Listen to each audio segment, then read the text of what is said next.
Herkese salam. Bugün sizinle analarımızın en çok işlətdiyi ifadeleri bölüşeceğim. Tabii ki İngiliz dilinde. Are you ready? Let's get started. Beləliklə, ilk öncə analarımızın en çok işlətdiyi mən sənin qulluqçun deyiləm. Necə işlədərik İngiliz dilində? I am not your maid. Mənə cavab qaytarma. Bəs bunu necə deyərik? Don't talk back to me. Mənimlə məzələnirsən? Are you kidding me right now? Özün tökmüsən, özün yığışdır.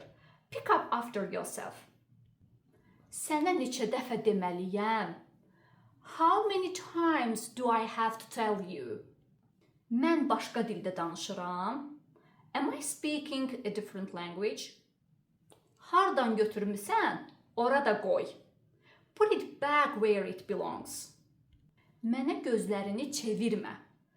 Don't you roll your eyes at me.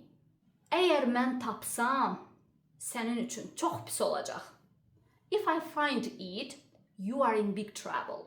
Əgər hamı körpüdən tullansa, sən də tullanasan. If everyone jumped off the bridge, would you? Bəs siz bu ifadələrdən ən çox hansını eşidirsiniz? Zəhmət olmasa rəy bölümündə qeyd edin.